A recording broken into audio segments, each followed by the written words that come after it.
There are two types of people in the world. In this episode, I'm going to address how to brighten a room when you enter it, not when you leave it. Yep, by the end of this episode, you should watch this because this one concept is life-changing for you and those you care about.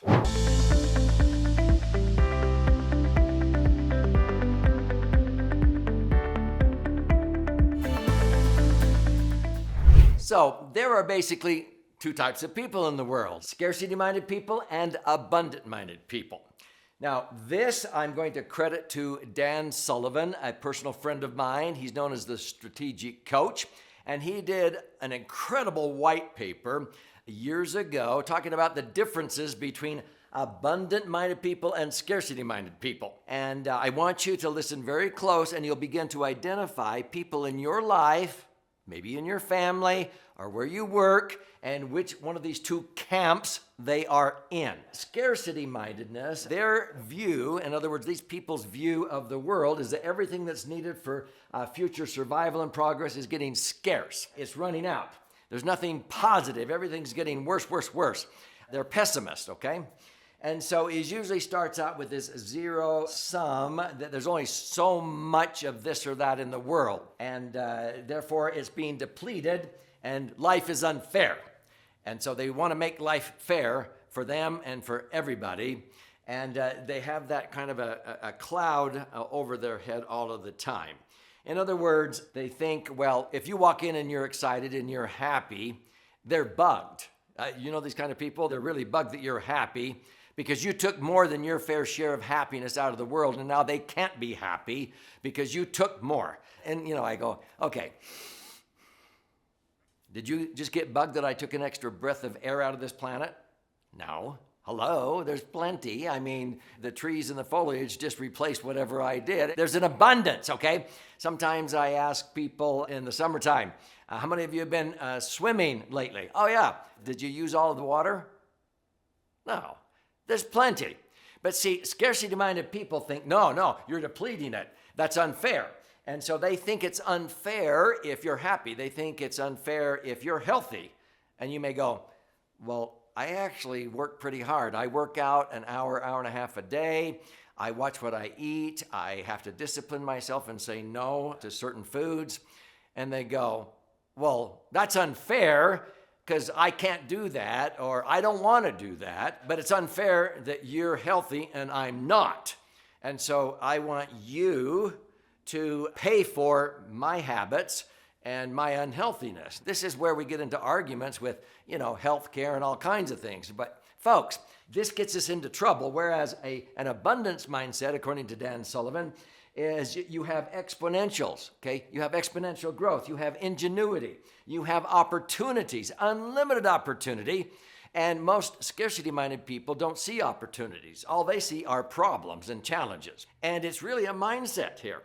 So Dan goes on further and explains it this way. The scarcity-minded people have resentfulness, okay? They resent everything, whereas abundant-minded people, they have resourcefulness. And so he talks about many times these scarcity-minded people have envy. And envy is dangerous because it's not just wanting something that somebody else has, but many times it's wanting what somebody else has and taking it from them so they don't have it. And a lot of these kinds of people in the world, they envy. They want what you have. And then there's this guilt, and they want you to be on a guilt trip because you've been privileged, or you have more of this, or you were born in better circumstances, or whatever. And so they like to put everybody else on guilt trips, and they have indignation. They're upset because to them, life is just all unfair, and they're on the short end of the stick or whatever. Now, those who are abundant-minded, they use the resources. And if you know Dr. Ben Carson, I admire him so much. I met him, and he grew up in Detroit, poverty, but his mother had him read, and she didn't even know how to read. But he went out and became a world-renowned brain surgeon. And he says you have to be able to be resourceful. Go out in the world and add value, and quit being a victim or blaming or justifying or operating in shame that your circumstances weren't as ideal as that person over there, okay? I love Dr. Ben Carson because he became extremely abundant-minded. So it usually starts out with an attitude of gratitude, okay? Being grateful for everything in life, and then fostering creativity and thinking about, okay, how can I be able to take this or the hand that I was dealt or whatever, and then you begin to cooperate. Now, cooperation is really the key to American wealth up until now, and I think we're going to maybe lose some of this. So oftentimes we have the enemies of capitalism who actually named it so, okay? Karl Marx, he basically said, oh, that is unfair. If you are taking advantage of people in his mind, you're capitalizing on people's needs and wants, and so he called it capitalism. It should have been named cooperation. So let me just simplify it here. Before I explain the difference between capitalism, okay, and socialism, let me encourage you to click like, post a comment, and subscribe. It's free, and then click the little bell so that every time I post a new episode, you'll be notified, which I do almost on a daily basis. But this is about you. It's not about me. So stay with me to the end. I want to gift you a copy of my book, Entitlement, Abolition, and you will be able to understand more about what I'm addressing here. Way back, let's say 2,000 years ago, at the time of Christ, you and I get together and I say, hey, let's make a deal. Let's cooperate. You make the tunics this year and I'll make the tunics next year. Tunics were clothing, okay? Well, pretty soon I realized that maybe you're way better at making clothing and you enjoy doing it and you are faster, cheaper, better than I am, and I like to go catch fish. So we cooperate, and so I catch the fish and you trade the clothes that you make for my fish. And then Joe over here grows corn because we don't like to be in the dirt or whatever. And so we trade the corn for the fish, for the clothes, and we start cooperating. Now, if somebody else grows corn cheaper or makes clothes cheaper or whatever, that's called, competition. And it sort of takes care of itself. But see, a lot of times people say that's not fair. They want to come in and regulate it. They want to take it away and say that's not fair. That's capitalism. Well, no, it isn't. It's cooperation. And it will survive at the end of the day when the American dollar becomes worthless because of socialism. Mark my word. And when we go back to, okay, I'll trade this for this and so forth by bartering, you'll bypass the monetary system that the government will be instigating, which is going to be a digital currency that they want to control. That's a whole nother topic, and I've done an episode on that topic there.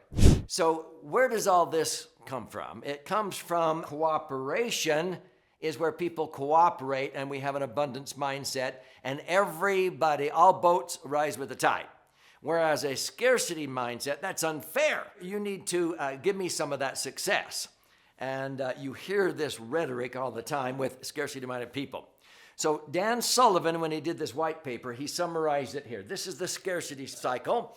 And again, envy, guilt, indignation, unfairness, depletion, zero-sum mentality. And you get into this spiral, and all you do is complain about what's going wrong in the world and how unfair it is, and cancel this and cancel that. And it's ridiculous. Whereas Dan says, when you get into the abundance cycle, it starts out with gratitude, creativity, cooperation. You have exponential growth, ingenuity, and you have an abundance of opportunity, okay? And so that's why I'm so grateful for the ingenuity of technology. And instead of saying, oh, wow, I want a piece of what Apple did. Well, I could have bought Apple stock and taken the risk, but people go, oh, I don't want the risk, but I want the benefit. No, I use Apple products or an iPad or whatever. I would put 154 videos on one iPad because I took someone else's ingenuity and I was grateful for it. And I have exponential growth by taking my library and my education and putting it on that platform. Same thing with YouTube and everything else. The abundance cycle or spiral, which goes up, whereas scarcity spiral goes down. Does that make sense? So let me summarize it in this particular way.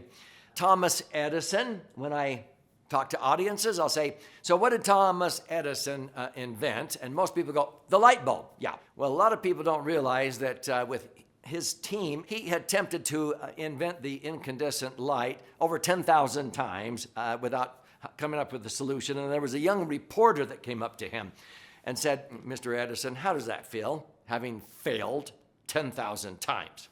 Scarcity-minded, Edison, abundant-minded, goes, you're young, you haven't learned yet. I have not failed 10,000 times. I've successfully found 10,000 ways that don't work. See, it was all a different mindset. Abundance went on 6,000 more attempts before he invented the electric light. But I don't think that's one of his greatest inventions. You want to hear it?